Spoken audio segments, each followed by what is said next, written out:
창세기는 모세가 성령의 감동으로 기록한 모세오경의 첫 번째 책입니다. 이스라엘 백성이 애굽을 나와 광야에 머물 때 하나님께서는 세상을 창조하신 목적과 택하신 백성의 뿌리를 알리기 위해 이 말씀을 주셨습니다. 태초부터 시작된 하나님의 섭리를 보여주는 거룩한 기록입니다. 창세기의 핵심 주제는 하나님의 주권과 인간을 향한 구원 계획입니다. 비록 인간은 죄로 인해 타락했으나 하나님께서는 여자의 후손을 통해 구원하실 것을 약속하셨습니다. 창조, 타락, 심판, 그리고 선택이라는 흐름을 통해 우리를 향한 끝없는 사랑을 보여주십니다. 창세기는 크게 두 부분으로 나뉩니다. 1장에서 11장은 창조, 타락, 노아 홍수, 바벨탑을 다루는 원역사입니다. 12장에서 50장은 아브라함, 이삭, 야곱, 요셉이라는 4명의 족장을 통해 이어지는 하나님의 선택과 언약의 역사인 족장사를 다루며 구원의 기틀을 마련합니다. 태초에 하나님이 천지를 창조하시니라는 선포로 성경은 시작됩니다. 6일 동안 빛과 어둠, 하늘과 땅, 해와 달과 별, 그리고 식물과 동물을 차례로 만드셨습니다.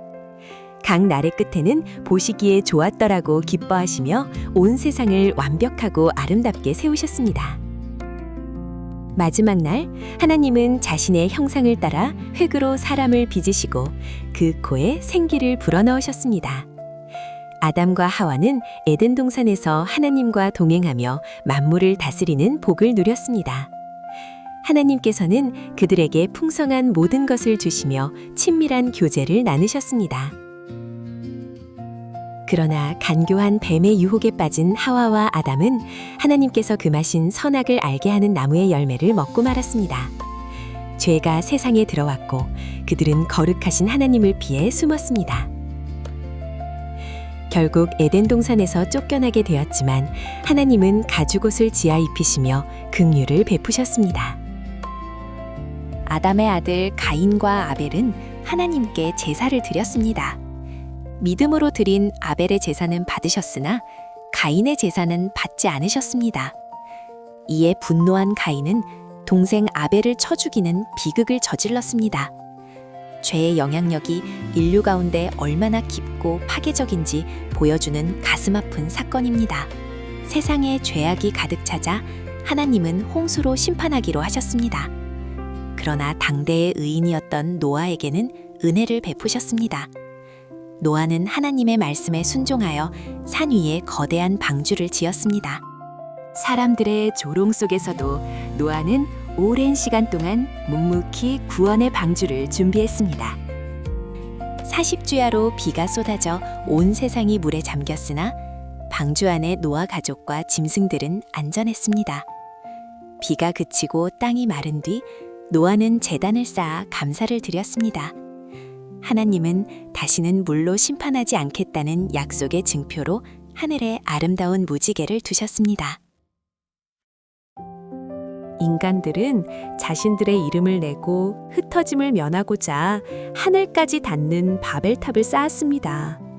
하나님은 인간의 교만을 꺾으시고 언어를 혼잡하게 하여 그들을 온 지면에 흩으셨습니다. 이는 인간의 힘이 아닌 오직 하나님의 뜻 안에서 살아야 함을 가르쳐 줍니다. 하나님은 갈대아 우르에 살던 아브람을 부르셨습니다. 너는 너의 고향과 친척과 아버지의 집을 떠나 내가 내게 보여줄 땅으로 가라고 명하셨습니다. 아브람은 갈 바를 알지 못했으나 여호와의 말씀을 따라 순종하며 믿음의 조상이 되는 첫걸음을 내디뎠습니다. 하나님은 자식이 없던 아브람에게 하늘의 별을 보여주시며 그 자손이 이와 같이 많아질 것이라 약속하셨습니다. 아브람이 여호와를 믿으니 이를 그의 의로 여기셨습니다. 하나님은 그와 언약을 맺으시고 이름을 아브라함이라 바꾸시며 열국이 아비가 될 것을 선포하셨습니다. 아브라함이 100세, 사라가 90세가 되었을 때 하나님은 약속하신 대로 아들 이삭을 주셨습니다. 도저히 불가능해 보였던 상황에서 주신 이삭은 웃음이라는 뜻의 이름처럼 가정에 큰 기쁨이 되었습니다. 이는 하나님의 약속은 반드시 성취됨을 증거합니다. 하나님은 아브라함의 믿음을 시험하시기 위해 독자 이삭을 번제로 바치라고 하셨습니다. 아브라함이 순종하여 칼을 들었을 때 천사가 막았습니다. 하나님은 수풀에 걸린 순양을 미리 예비해 두셨습니다. 이곳은 여호와 이레, 즉 여호와께서 준비하신다는 고백의 장소가 되었습니다. 아브라함은 아들 이삭의 아내를 구하기 위해 종을 고향으로 보냈습니다. 우물가에서 리브가를 만난 종은 그녀가 예비된 배필임을 확신했습니다. 리브가는 믿음으로 가족을 떠나 이삭을 만났고 두 사람은 결혼하여 하나님의 언약을 이어가는 가정을 이루었습니다. 이삭의 아들 에서는 사냥을 좋아했고 야곱은 조용히 집에 머물렀습니다. 어느 날 사냥에서 돌아와 허기진 에서에게 야곱은 팥죽 한 그릇의 대가로 장자의 명분을 샀습니다. 에서는 장자의 명분을 가볍게 여겼으나 야곱은 하나님의 복을 간절히 사모했습니다. 형의 복수를 피해 도망치던 야곱은 베델에서 돌을 대게 삼아 잠이 들었습니다. 꿈속에서 하늘까지 닿은 사다리를 천사들이 오르락 내리락 하는 것을 보았습니다. 하나님은 그곳에서 야곱에게 나타나 어디로 가든지 지켜주겠다고 약속하시며 위로하셨습니다.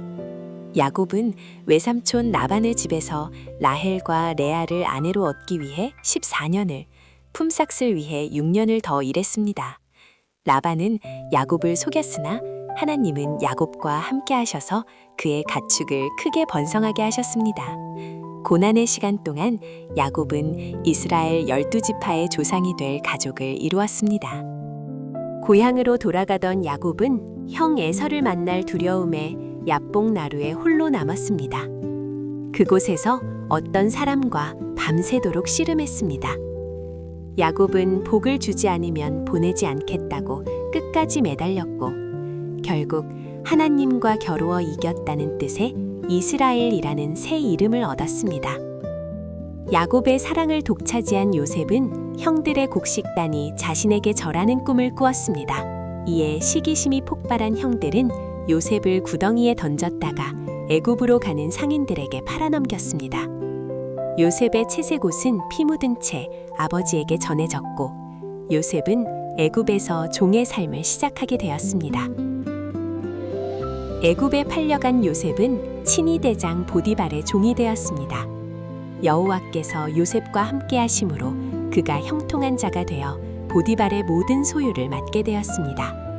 비록 보디발 아내의 모함으로 억울하게 옥에 갇혔으나 요셉은 어떠한 상황에서도 하나님을 경외하며 정결함을 지켰습니다.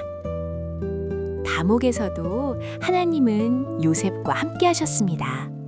요셉은 함께 갇힌 왕의 두 관원장의 꿈을 명확히 해석해 주었습니다. 요셉의 말대로 한 명은 복직되었고 한 명은 처형되었습니다. 요셉은 잊힌 듯 보였으나 하나님께서는 가장 적절한 때에 그를 높이시려고 준비하고 계셨습니다.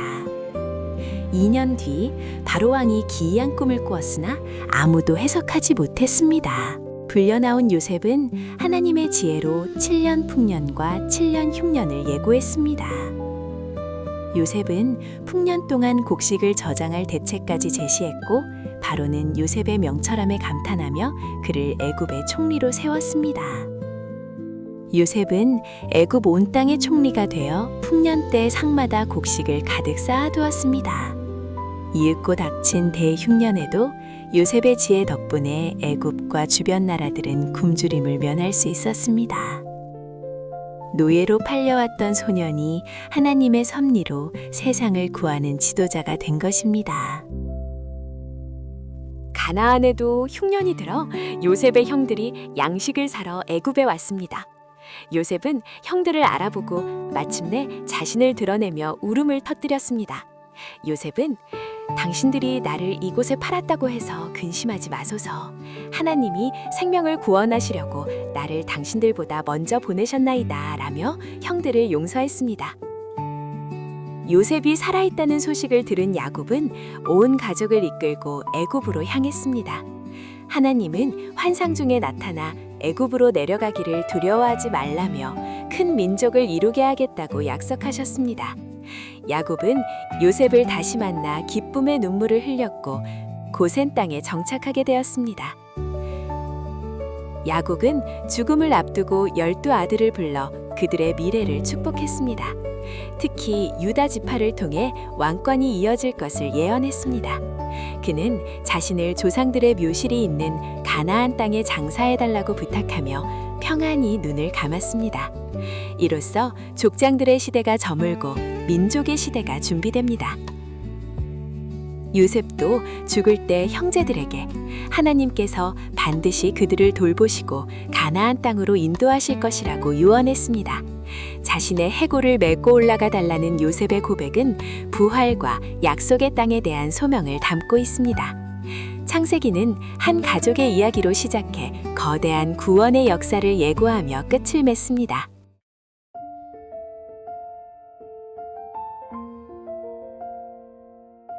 출애굽기는 모세가 기록한 성경의 두 번째 책입니다.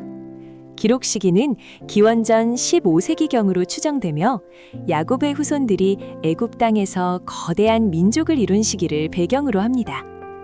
애굽의 강력한 압제 속에서 여호와 하나님의 구원 계획이 시작되는 역사적 현장을 보여줍니다. 출애굽기의 핵심 주제는 구속과 언약입니다.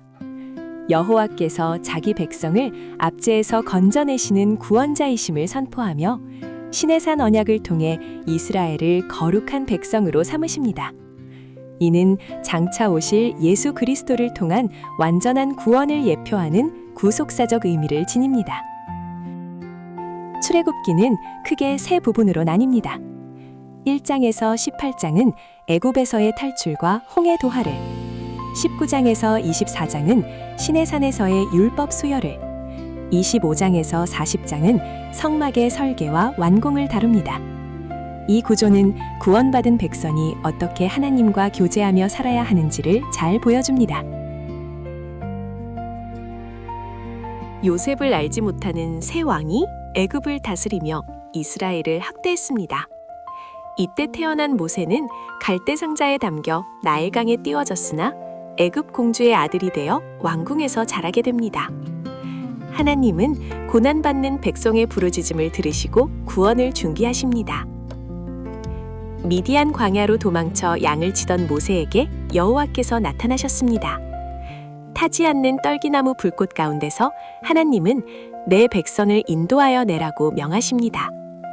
모세는 주저있으나 여호와께서는 내가 반드시 너와 함께 있으리라 약속하며 능력을 주셨습니다.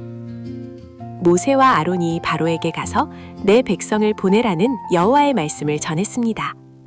그러나 바로는 마음을 완악하게 하여 이스라엘의 노역을 더욱 무겁게 했습니다. 고통받는 백성들에게 여호와께서는 다시금 조상들과 맺은 언약을 기억하며 구원하실 것을 다짐하십니다. 여호와께서는 10가지 재앙을 통해 애굽의 우상들을 심판하셨습니다.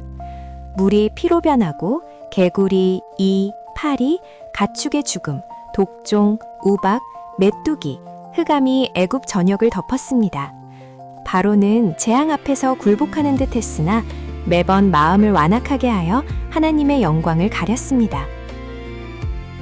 여호와께서 애굽의 모든 처음 난 것을 치셨으나 어린 양의 피를 문설주에 바른 이스라엘 집은 넘어가셨습니다. 유월절이라 불리는 이 사건을 통해 이스라엘은 비로소 애굽의 결박에서 풀려나게 됩니다. 이는 훗날 세상 죄를 지고 가시는 예수 그리스도의 보혈을 상징합니다. 앞에는 홍해, 뒤에는 애굽 군대가 쫓아오는 절체절명의 위기에서 여호와께서 밤새도록 큰 동풍으로 바닷물을 갈라 길을 내셨습니다. 이스라엘은 마른 땅처럼 바다를 건넜고 추격하던 애국 군대는 다시 합쳐진 물결 속에 수장되었습니다. 여호와께서 이스라엘의 구원자가 되셨습니다. 구원의 감격 속에 모세와 미리암은 여호와의 승리를 찬양했습니다. 그러나 광야길 사흘 만에 물이 없어 마라에서 원망이 터져나왔습니다. 여호와께서는 나무 한 가지를 던져 쓴물을 단물로 바꾸시며 말씀에 순종하면 어떠한 질병도 내리지 않으실 치료하는 여호와임을 나타내셨습니다. 먹을 것이 없는 광야에서 여호와께서는 하늘에서 만나를 비같이 내리시고 저녁에는 메추라기를 보내셨습니다. 또한 르비딤에서 목마른 백성을 위해 모세가 지팡이로 반석을 치자 물이 쏟아져 나왔습니다. 하나님은 광야길 내내 백성들의 필요를 신실하게 채워주시는 분이십니다. 모세의 장인 이드로가 방문하여 모세가 혼자 모든 백성을 재판하는 것을 보고 조언을 건넸습니다. 이에 따라 하나님을 두려워하며 진실한 자들을 뽑아 1000부장, 100부장, 50부장, 10부장으로 세워 백성을 다스리게 했습니다. 이는 효율적인 공동체 운영과 질서의 중요성을 가르쳐 줍니다. 이스라엘이 시내산에 이르렀을 때 여호와께서 빽빽한 구름과 불 가운데 강림하셨습니다. 하나님은 친히 음성으로 십계명을 들려주시며 이스라엘이 제사장 나라가 되고 거룩한 백성이 될 것을 선포하셨습니다. 이는 구원받은 백성이 지켜야 할 하나님 사랑과 이웃 사랑의 대강령입니다. 하나님은 십계명에 이어 구체적인 삶의 지침인 언약서를 주셨습니다. 종에 대한 규례, 폭행, 도덕적 의무, 절기 준수 등 사회적 약자를 보호하고 공의를 실현하는 법들이 포함되었습니다. 이는 이스라엘이 이방 민족과 구별된 거룩한 공동체로서 세상의 빛이 되어야 함을 의미합니다. 모세는 제단에 피를 뿌려 여호와와 백성 사이의 언약을 공식화했습니다. 이후 산 위에서 하나님은 성막 설계도를 보여주셨습니다. 특히 가장 거룩한 곳에 놓일 증거궤, 법궤는 하나님의 임재를 상징하며 그 위에 있는 속죄소는 죄를 덮어주시는 하나님의 자비의 자리를 나타냅니다. 성막 안에는 빛을 밝히는 금 등잔대와 생명의 떡을 상징하는 떡상이 놓였습니다. 성막들에는 희생 제물을 드리는 놋 번제단이 설치되었습니다. 이 모든 기구는 정해진 규격과 재료로 정교하게 제작되어야 했으며 하나님께 나아가는 길에는 반드시 거룩한 질서가 필요함을 보여줍니다. 아론과 그의 아들들이 제사장으로 위임되어 거룩한 옷을 입었습니다. 또한 여호와께서는 부살렐과 오홀리압에게 하나님의 영을 충만하게 하여 성막을 만들 지혜와 총명을 주셨습니다. 거룩한 직무를 수행하는 자는 하나님의 영광을 위해 구별되어야 하며 안식일을 지킴으로 그 관계를 유지해야 합니다. 모세가 산에 있는 동안 백성들은 금송아지 우상을 만들어 타락했습니다. 분노한 모세는 돌판을 던져 깨뜨렸으나 중보기도를 통해 여호와의 용서를 구했습니다. 하나님은 다시 두 돌판을 주시며 언약을 갱신하셨고 모세의 얼굴에서는 여호와를 뵌 광채가 찬란하게 빛났습니다. 이스라엘 백성들은 자원하는 마음으로 성막을 위한 예물을 가져왔습니다. 재료가 넉넉하여 남을 정도로 그들의 헌신은 뜨거웠습니다. 브살렐과 오홀리압의 진두지휘 아래 모든 기구와 덮개, 휘장이 하나님의 설계도대로 완벽하게 제작되었습니다. 이는 순종과 헌신이 어우러진 거룩한 역사였습니다. 둘째 해 첫째 달 초하루에 성막이 세워졌습니다. 모든 기구가 제자리에 놓이자 여호와의 구름이 회막에 덮이고 여호와의 영광이 성막에 충만했습니다. 이제 이스라엘은 구름이 떠오르면 행진하고 머무르면 진을 치며 하나님과 동행하는 영광스러운 여정을 시작하게 되었습니다.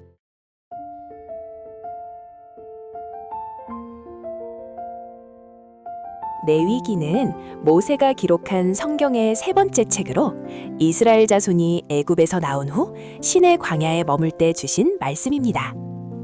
여호와께서는 시내산에서 모세를 통해 언약 백성이 지켜야 할 법도를 가르쳐 주셨습니다. 이는 구별된 백성으로서 거룩하신 하나님께 나아가는 구체적인 길을 보여줍니다. 레위기의 핵심 주제는 거룩입니다. 하나님께서는 내가 거룩하니 너희도 거룩할지어다 라고 말씀하시며 죄인이 어떻게 거룩하신 여호와와 동행할 수 있는지를 가르치십니다. 이는 단순히 율법을 지키는 것을 넘어 구속사적 관점에서 장차 오실 예수 그리스도의 온전한 희생을 예표하고 있습니다. 레위기는 크게 두 부분으로 나뉩니다. 1장에서 16장까지는 제사와 제사장 제도를 통해 하나님께 나아가는 방법을, 17장에서 27장까지는 삶 속에서 거룩을 지키는 방법을 다룹니다. 이 구조는 예배의 회복이 곧 삶의 거룩으로 이어져야 함을 강조하며 이스라엘의 신앙 정체성을 형성합니다. 레위기 1장에서 3장은 번제, 소제, 화목제를 설명합니다. 번제는 온전한 헌신을, 소제는 감사의 봉사를, 화목제는 하나님과 인간 사이의 화평을 상징합니다. 흠없는 제물을 드리는 행위는 예배자의 마음이 여호와께 온전히 향해야 함을 가르치며 오늘날 우리의 예배를 돌아보게 합니다. 4장과 5장은 부지 중에 지은 죄를 씻는 속죄제와 이웃에게 입힌 피해를 보상하는 속건제를 다룹니다. 죄는 하나님과의 관계를 단절시키므로 반드시 해결받아야 합니다. 그가 지은 죄로 말미암아 자기의 죄를 위하여 예물을 드려 용서받는 과정은 하나님의 자비로운 용서의 은혜를 보여줍니다.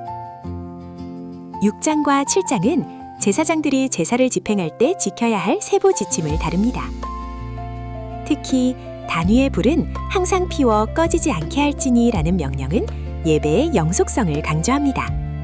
제사장은 백성을 대표하여 여호와 앞에 서는 중보자로서 그 직무를 거룩하고 성실하게 수행해야 할 막중한 책임을 가집니다. 8장과 9장에서 아론과 그의 아들들이 이스라엘의 제사장으로 공식 위임됩니다. 모세는 여호와의 명령대로 그들에게 거룩한 옷을 입히고 관유를 부어 거룩하게 했습니다. 위임식 후 아론이 첫 제사를 드렸을 때 여호와의 영광이 온 백성에게 나타나며 하늘에서 불이 내려와 제물을 살랐습니다. 10장에는 아론의 아들 나답과 아비후가 여호와께서 명령하시지 않은 다른 불을 들이다가 죽임을 당한 엄중한 사건이 기록되어 있습니다. 하나님께서는 나는 나를 가까이 하는 자 중에서 내 거룩함을 나타내겠고 라고 말씀하셨습니다. 이는 예배가 인간의 편의가 아닌 오직 하나님의 말씀대로 드려져야 함을 경고합니다. 11장은 먹을 수 있는 정한 짐승과 먹지 못할 부정한 짐승을 구별하는 정결 규례를 다룹니다. 하나님께서는 이스라엘이 일상의 식탁에서조차 세상과 구별되기를 원하셨습니다. 내가 거룩하니 너희도 거룩할지어다 라는 말씀은 성도의 삶 모든 영역이 하나님의 거룩함 아래 있음을 상기시켜줍니다. 12장에서 15장은 질병과 신체적 유출 등으로 인한 부정함을 다룹니다. 특히 나병, 한센병은 죄의 전염성을 상징하며 진영 밖으로 격리되었다가 회복 후 정결 예식을 거쳐야 했습니다. 이는 죄로 인해 오염된 인간이 거룩한 공동체에 머물기 위해서는 반드시 정결케 되는 과정이 필요함을 보여줍니다. 16장은 이스라엘 최대의 명절인 대속죄일을 다룹니다. 대제사장은 1년에 한 번 지성소에 들어가 백성의 모든 죄를 속죄했습니다. 두 마리의 염소 중 하나는 여호와께 드리고 다른 하나는 아사셀을 위해 광야로 멀리 보냈습니다. 이는 우리 죄를 멀리 옮기시는 하나님의 온전한 사죄를 상징합니다. 17장에서 20장은 삶의 전 영역에서 나타나야 할 성결을 강조합니다. 너는 내 이웃 사랑하기를 내 자신과 같이 사랑하라는 말씀처럼 거룩은 단순히 종교적 의례가 아니라 사회적 정의와 이웃 사랑으로 나타나야 합니다. 가나안의 가증한 풍습을 따르지 않고 구별된 삶을 사는 것이 여호와의 백성된 도리입니다. 21장과 22장은 제사장들이 지켜야 할 더 높은 수준의 정결과 예물의 품격에 대해 다룹니다. 여호와께 드리는 모든 예물은 흠없는 것이어야 했습니다. 이는 하나님께 최선의 것을 드려야 함을 의미하며 백성을 인도하는 지도자일수록 거룩함의 모범을 보여야 한다는 영적 원리를 가르쳐 줍니다. 23장에서 25장은 안식일과 유월절, 오순절, 초막절 등 여호와의 절기들을 설명합니다. 특히 50년마다 돌아오는 희년에는 종들이 자유를 얻고 땅이 원래 주인에게 돌아갔습니다. 이러한 절기들은 모든 시간과 소유의 주인이 여호와이심을 고백하며 하나님 나라의 안식과 회복을 미리 맛보는 기쁨의 축제였습니다. 레위기의 마지막인 26장과 27장은 순종하는 자에게 주실 복과 불순종하는 자에게 내릴 재앙을 선포합니다. 하나님께서는 나는 너희의 하나님이 되고 너희는 내 백성이 될 것이니라며 변치 않는 언약을 약속하십니다. 레위기는 오늘 우리에게도 거룩한 삶을 통해 하나님과의 풍성한 교제 속으로 들어오라고 초청하고 있습니다.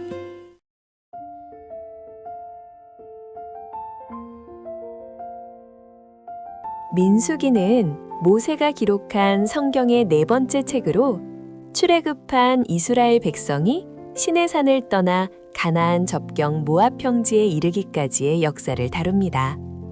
광야라는 척박한 환경 속에서 이스라엘을 인도하시는 하나님의 손길을 생생하게 증언합니다. 이 책의 핵심 주제는 인간의 끊임없는 불평과 불신앙에도 불구하고 언약을 끝까지 지키시는 여호와의 신실하심입니다. 광야는 이스라엘을 하나님의 거룩한 군대와 백성으로 연단하시는 훈련의 장소이며 구속사적 의미를 지닙니다. 민수기는 두 번의 인구조사를 중심으로 세 부분으로 나뉩니다. 시내산에서의 출발 준비, 가데스 바네아에서의 불신앙으로 인한 방황, 그리고 모압 평지에서 가나안 진입을 앞둔 새로운 세대의 준비 과정을 순차적으로 보여줍니다. 여호와께서 시내 광야에서 모세에게 이스라엘의 20세 이상으로 전쟁에 나갈 만한 남자를 계스하게 하십니다. 총 60만 3,550명이 계수되었습니다. 이는 이스라엘이 여호와의 거룩한 군대로 조직되었음을 의미합니다. 여호와께서는 성막을 중심으로 동서남북 각 방향에 지파들이 진을 치게 하셨습니다. 하나님을 삶의 중심을 모시고 그분의 질서에 순종하는 것이 이스라엘 공동체의 생존과 승리의 비결임을 가르쳐 주십니다. 레위 지파는 인구조사에서 제외되어 성막을 관리하는 특별한 사명을 받았습니다. 게르손, 고핫, 므라리 자손들은 각기 성막의 휘장과 기구, 널판들을 운반하며 하나님의 거룩함을 보존하는 일에 헌신했습니다. 여호와께서는 자신을 특별히 구별하여 드리고자 하는 자를 위해 나시린 제도를 주셨습니다. 포도주를 멀리하고 머리를 깎지 않으며 시체를 가까이 하지 않음으로써 하나님께 온전히 헌신된 삶의 모델을 제시하셨습니다. 출애굽 제2년 정월에 백성들은 유월절을 지켜 구원을 기념합니다. 성막 위에 머물던 구름이 떠오르면 이스라엘은 행진하고 구름이 머물면 진을 쳤습니다. 그들은 오직 여호와의 신호에 따라 발걸음을 옮겼습니다. 이스라엘은 마침내 시내산을 떠나 바란 광양을 향해 행진을 시작합니다. 언약궤가 앞장서고 각 지파가 정해진 순서대로 따릅니다. 모세는 여호와여 일어나서 주의 대적들을 흩으소서라고 외치며 하나님의 동행을 구합니다. 백성들이 고기를 요구하며 원망하자 여호와께서 메추라기를 보내십니다. 그러나 탐욕을 부린 자들은 재앙을 당합니다. 원망은 하나님의 은혜를 잊은 결과이며 광야 여정에서 가장 경계해야 할 죄임을 보여줍니다. 미리암과 아론이 모세를 비방하자 여호와께서 진노하십니다. 미리암이 나병에 걸리자 모세는 그녀를 위해 간절히 기도합니다. 하나님께서는 세우신 지도자의 권위를 존중하며 공동체의 질서를 지키기를 원하십니다. 각 지파에서 선발된 정탐꾼들이 가나안을 40일간 정탐합니다. 그들은 거대한 포도송이를 가져왔지만 10명은 그 땅의 거주민이 강하다며 악평합니다. 오직 여호수아와 갈렙만이 하나님을 신뢰하자고 외칩니다. 원망하는 백성들에게 여호와께서는 정탐한 날수인 40일을 하루를 1년으로 쳐서 40년간 광야를 방황하게 하십니다. 믿음 없는 기성세대는 광야에서 죽고 오직 다음 세대만이 약속의 땅에 들어갈 것입니다. 레위 자손 고라와 다단, 아비람이 모세의 지도권에 도전합니다. 여호와께서 땅을 가르사 그들을 삼키게 하시고 하늘에서 불이 나와 분향하던 자들을 사르십니다. 이는 하나님이 세우신 거룩한 질서를 거역한 결과입니다. 여호와께서는 각 지파 지팡이 중 아론의 지팡이에서만 싹이 나고 꽃이 피어 살구 열매가 맺히게 하십니다. 이를 통해 아론의 제사장 가문을 확증하시고 백성들의 원망을 그치게 하셨습니다. 가데스에서 물이 없어 백성이 원망하자 모세가 반석을 향해 명하지 않고 2번 칩니다. 물은 솟아나왔으나 하나님의 거룩함을 나타내지 않은 모세와 아론도 약속의 땅 가나안에 들어가지 못하게 됩니다. 길로 인해 불평하는 백성들에게 불뱀이 나타납니다. 모세가 여호와의 명령대로 놋뱀을 만들어 장대 위에 다니 그것을 쳐다보는 자마다 살게 되었습니다. 이는 훗날 십자가에 달리실 예수 그리스도를 예표합니다. 모압 왕 발락이 술사 발람을 불러 이스라엘을 저주하려 합니다. 그러나 여호와께서는 나귀의 입을 열어 막으시고 발람의 입을 통해 이스라엘을 3번이나 축복하게 하십니다. 하나님은 대적의 손에서도 백성을 보호하십니다. 40년 광야 생활 끝에 모압 평지에서 제2차 인구조사가 실시됩니다. 출애굽 1세대는 다 죽고 여호수아와 갈렙만 남았습니다. 새로운 세대는 이제 요단을 건너 약속의 땅을 정복할 준비를 마친 거룩한 군대입니다. 모세는 여호수아를 공식 후계자로 세워 안수합니다. 가나안 땅의 경계와 기업 분대의 규례를 정하며 마지막 준비를 마칩니다. 비록 광야는 험난했으나 하나님은 끝내 자기 백성을 약속의 땅 입구까지 신실하게 인도하셨습니다.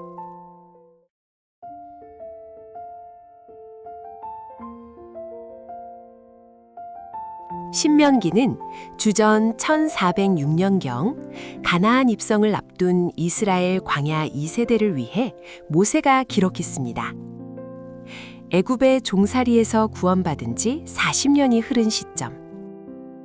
모압 평지에 모인 백성들에게 과거를 회상시키며 하나님의 신실하심을 증거합니다.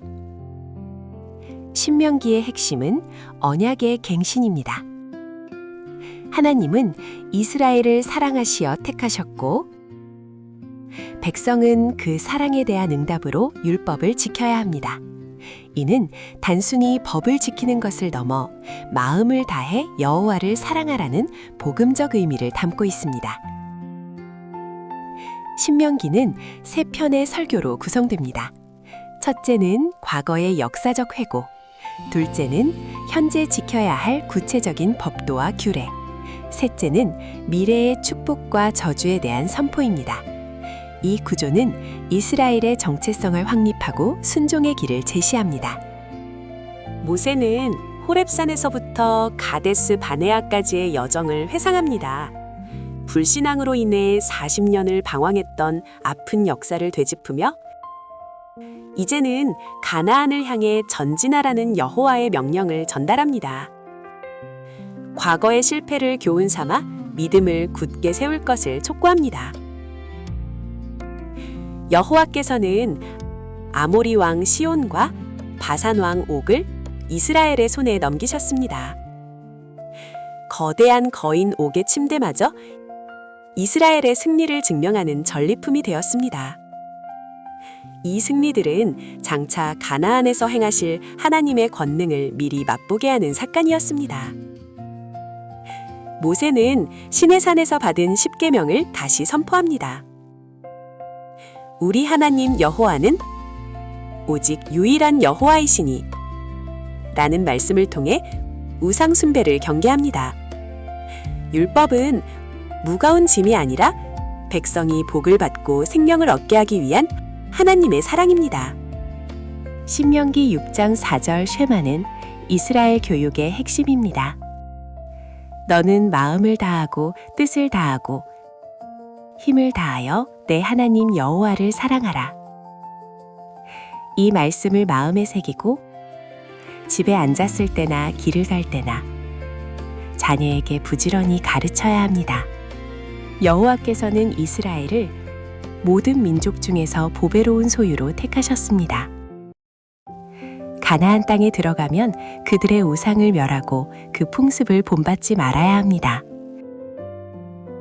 거룩함은 이스라엘이 약속의 땅에서 생존하고 번영하는 유일한 길입니다. 40년의 광야길은 백성을 낮추고 시험하여 마음을 알기 위함이었습니다. 사람이 떡으로만 사는 것이 아니요 여호와의 입에서 나오는 모든 말씀으로 사는 줄을 깨닫게 하셨습니다.